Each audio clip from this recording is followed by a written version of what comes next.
Okay, this film is really old, and it's also really racist.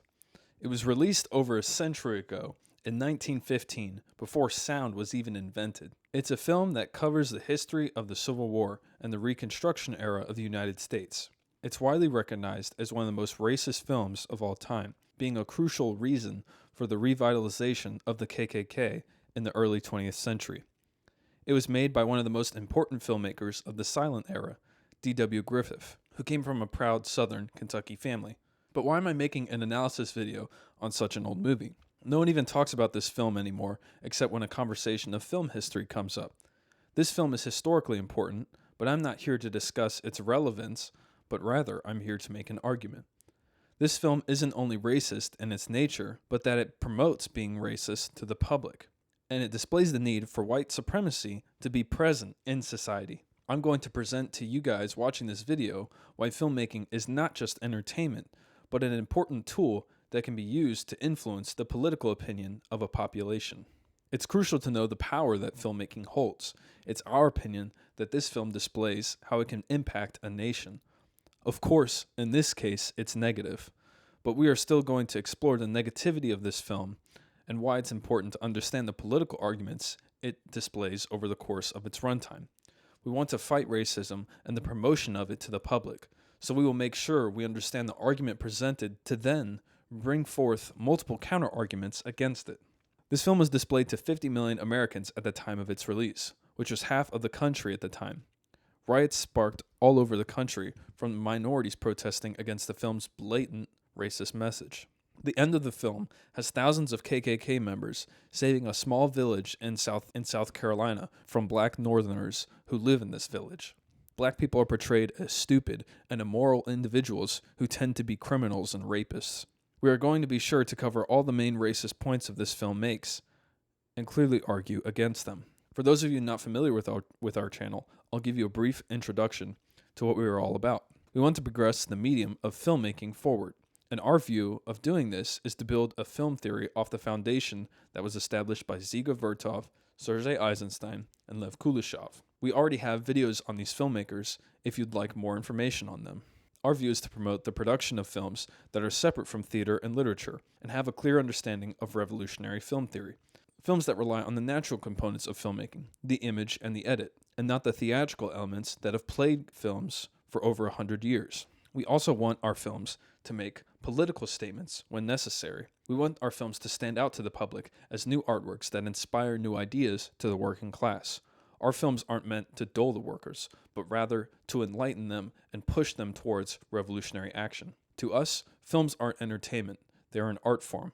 They are a way of communicating to millions of people through a visual narrative that composes a story determined by the creator. Those who view film as an entertainment, or use it as so, create films that I would call artistically degenerate. Films that create nothing new for the audience. They don't provide a new perspective for them. They reinforce old traditions and notions of society in order to hold on to social standards and conditions that should already be dead, but are kept alive by the capitalist system. Of course, we are talking about Hollywood, as we are for the independent and revolutionary artists, the ones who want to change the world with their films and create films that no one has ever seen before, films that are able to inspire workers to organize and revolt against the capitalist class. Now that I've explained our perspective a little bit more, let's talk about this racist shitstorm of a film.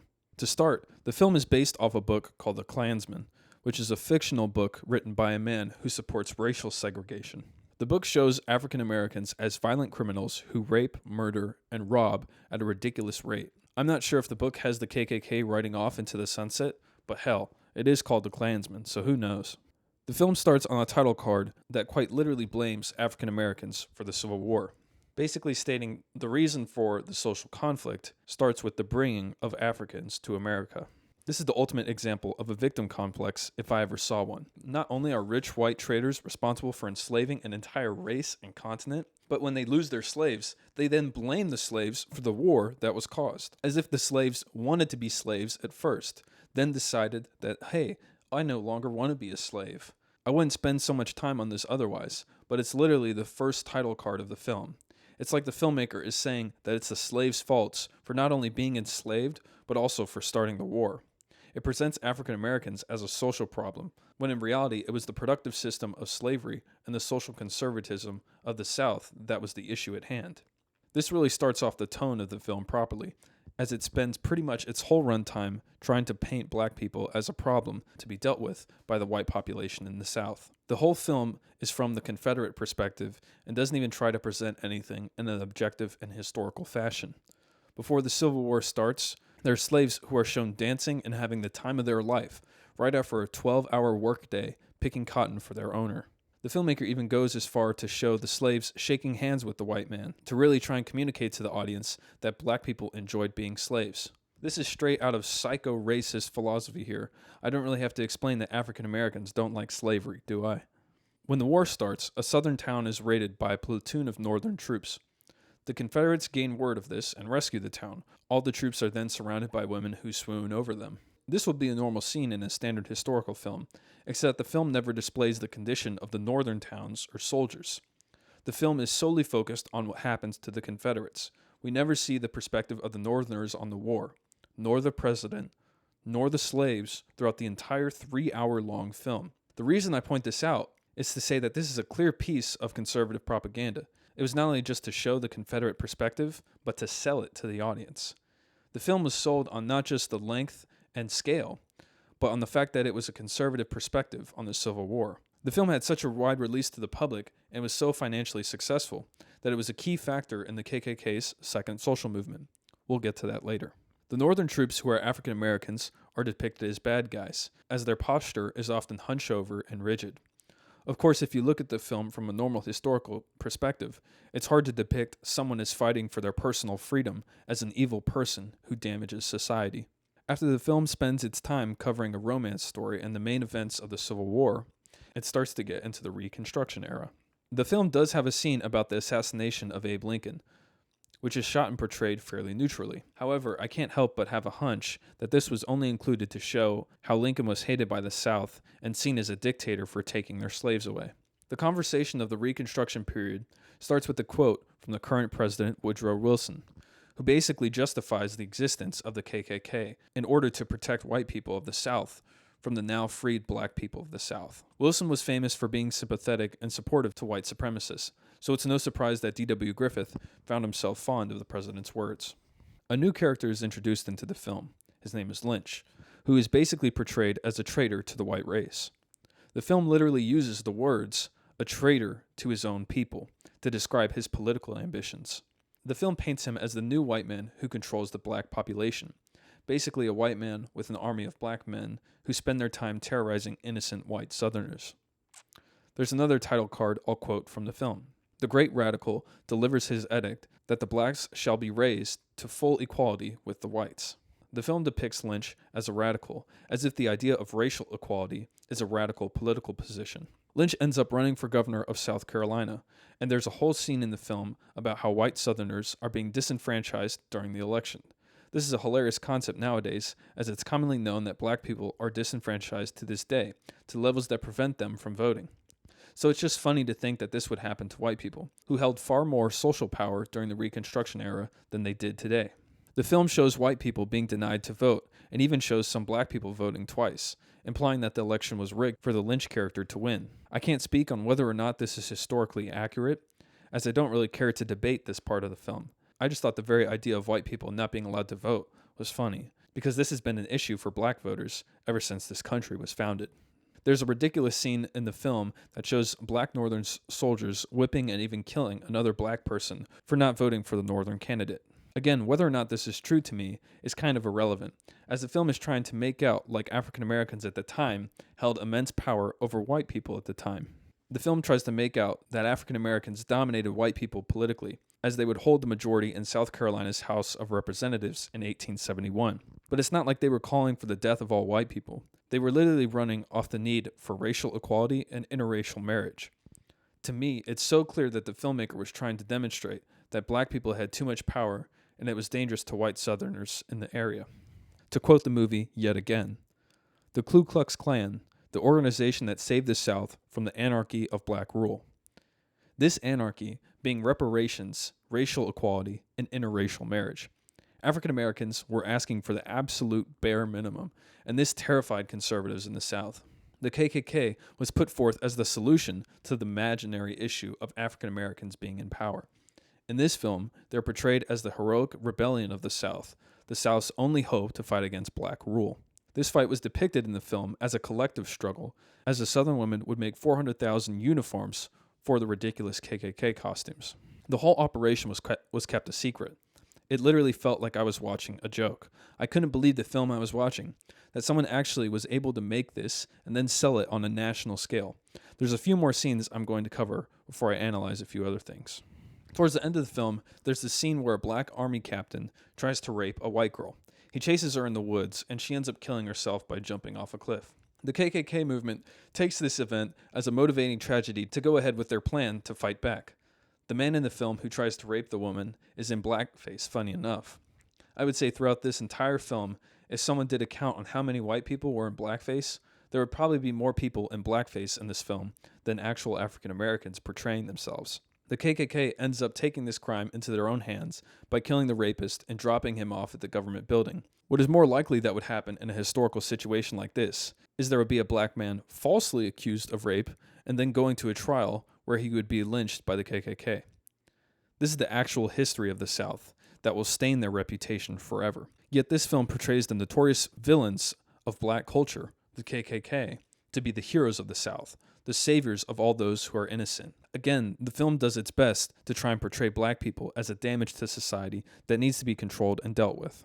The climax of the film sees thousands of KKK members riding into the town on horseback to have a battle against the black mob that is terrorizing the town. They end up saving the day, and all the Southerners thank them. A parade is thrown in celebration after they chase what seems all the African Americans out of town, and the film pretty much ends there. Birth of a Nation is a film that is pretty much arguing that the solution for the calls for black equality is the reorganization of the KKK in order to combat and prevent any African Americans from receiving equality despite the conclusions of the Civil War. It's a clear political message to people who are racist, just like D.W. Griffith, to revitalize the KKK. It is 100% a media piece of racist propaganda. This film is without a doubt a political artwork with a strong message to the public. I think one of the first things I should point out is how films are not just plain entertainment. They're ways of communicating someone's perspective. Films like this should not be taken lightly. As I stated earlier in this video, this film held a great immediate impact on American society, as well as normalized this racist view to a majority of the country. It certainly harmed the relationship between white people and African Americans further after the Reconstruction era. It's definitely a film that justifies not just a regular racist view, but an extreme view of the need for a white nationalist organization to regulate the activities of the African American population. That is why, when making a political film, making a film that covers society, it's crucial to know what you are talking about. It's crucial to know your message and have a fully developed opinion on a certain issue. Not just for understanding your own project, but in order to combat projects and perspectives like this. Perspectives that are actively trying to harm human society by promoting the physical attack on other people. Throughout this film, the Confederate perspective is made out to play victim and therefore justify their heinous actions against the black population in the South. To me, this film is one of, if not the first film, to have a major impact on society at a national scale. It displayed a filmmaker's ability to influence the public and displayed the potential for what a film can do to impact society. Of course, it's just the case that this film held a negative impact on society due to its racist and backward comprehension on the issue of racial equality.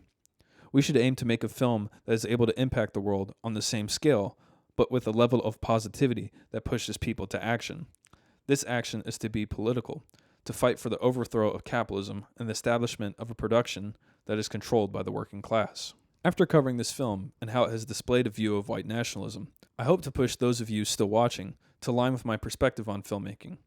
We need a revolutionary perspective to combat films like this and to progress film forward. Having a strong theoretical knowledge on how to communicate yourself through the medium of filmmaking not only allows you to understand films, but it allows you to properly criticize films that may be in malpractice, politically or socially. Now, it doesn't take a revolutionary to understand how this film we've just talked about is racist, but it does take a revolutionary to point us in a direction forward. Our channel is about pushing the medium forward, building towards films that achieve the medium's full potential.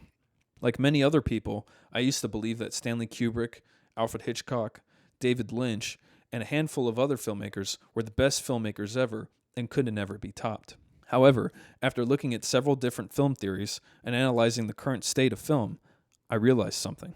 Film has plateaued since the productions of the late 60s and early 70s. Since then, filmmakers have only copied the greats that I just listed and many more. We must then ask, what did these great filmmakers accomplish? Well, to us, they accomplished the peak of theatrical filmmaking, films that use the elements of theater and literature, films that have characters, settings, and plot developments. To us, the future of filmmaking isn't within theater, it's within the nature of film. Films are composed of two main components, the edit and the image. The image displays the visuals that the filmmaker captures, and the edit controls the images. The edit determines where the images go, how they work together, and the structure of the entire film, from the beginning to end. As we covered in our last video, films were incorrectly mixed with theater due to the nature of capitalist society. The early businessmen of the industry were looking for quick and reliable profits, so they turned to what people understood at the time, and that was theater. No one properly studied filmmaking until the Russians built the first film school after the revolution in 1917, where they overthrew the capitalist class.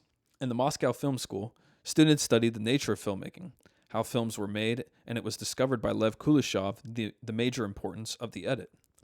Kuleshov discovered that the edit controls how the audience interprets the visual information, as the edit chooses where and when the visual information is given. The revolutionary films of Sergei Eisenstein and Dziga Vertov shine brightly as an example of the working class succeeding in a society that is controlled by themselves, for the short time that it was before Stalin. Their films, at least at the very beginning of their careers, displayed the lives of the working class people. They captured what it was like to live a normal life in Russia. These films did not promote hate and violence, but rather displayed the pride the workers felt after overthrowing the ruthless dictatorship that controlled their lives for generations. For more information on these filmmakers, watch some of our earlier videos on them. We hope this video has given you a newfound perspective on filmmaking, and we hope you have found an interest in revolutionary filmmaking. Once again, I put forth the need to study filmmaking as an art and a science, to understand what films are capable of. It's crucial that we develop our revolutionary film theory, and for those interested in this experience and the journey of learning about our medium, join our community to revolutionize filmmaking.